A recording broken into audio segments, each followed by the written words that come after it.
Good morning, Toronto. Good morning, Canada. Thank you for waking up with BT. Meredith Shaw and Sid Cicero here with you. He's a music industry leader and a motivational speaker who's had an incredible career path, and he raised two successful artists we know as Beyoncé and Solange Knowles. You may have heard of them.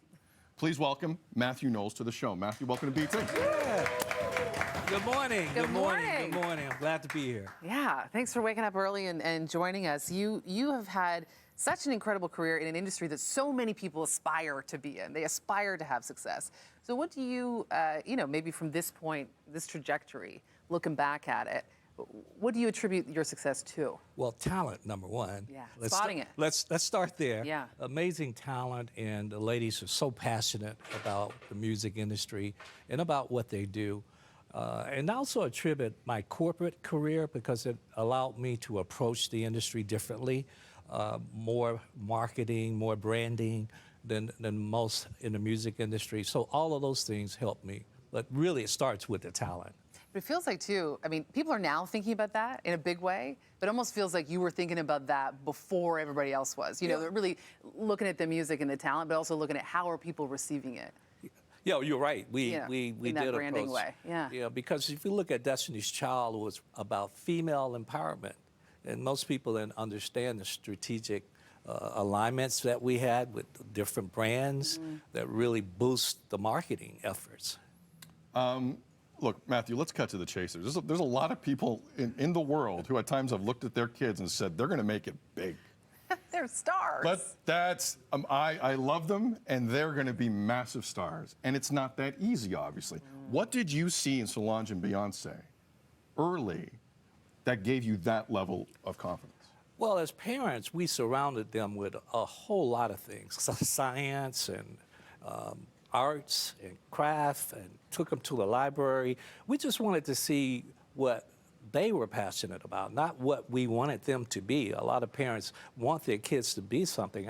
I always say, Sid, if they said they wanted to be doctors, I would have said, the entrepreneurial part of me would have said, go to med school, but when you finish, I would have bought a hospital. But so that pressure, that's a fascinating point.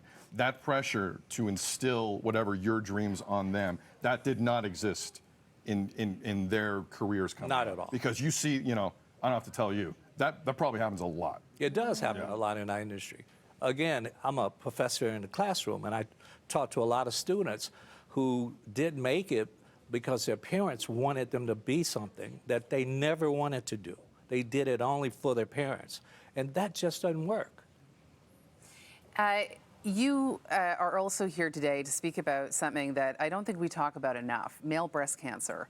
This is something very near and dear to your experience.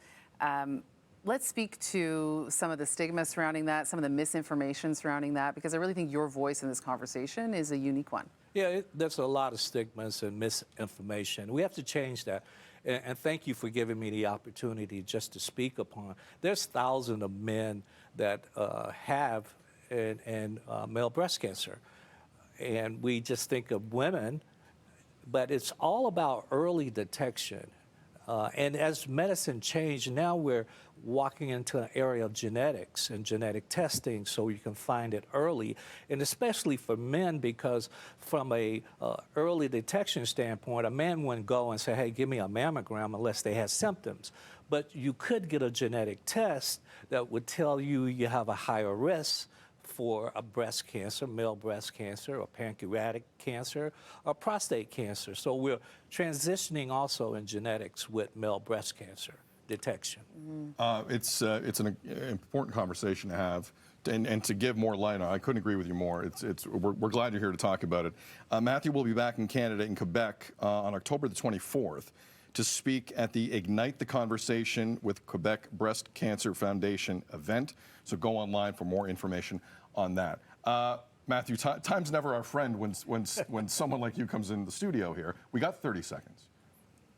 What's the first thing you look at from a music industry perspective when you're looking at talent? I want to know how they're passionate about it. I don't look at can they sing or rap first. I want to sit on the sofa. I want to get into your head and understand why are you doing this? Is it because you want to be famous? You want to become rich? or is it because you are passionate and love and you'll put in the work, the hard work, and when you get the rejection, you won't give up, because there's a lot of rejection and no's in the music industry, and it's not microwave success. Not microwave success. Can That's I steal it right that? there. Yeah. Can I steal It's a long microwave game. success? It's a long game, and it's That's a journey, a broad right? term. Yeah. Have Use your that for a people lot call of my these. people. Okay. Hey, that's a mic drop line right there. Yeah. Well, thank you for the work that you do. Thank you for speaking to this conversation about male breast cancer and cancer prevention. It's such an important one among men. Thanks for your daughters. Truly, they are a gift to the world, both of them. And we're both such huge fans. And shame on you, CMAs. Well, thank you. Never would I thought when I co-wrote Survivor with Beyoncé, I would be a survivor. Wow. I know a closing line when I hear it. One more time, Mathew Knowles, everyone. Appreciate it. Thank you, sir. It's a pleasure.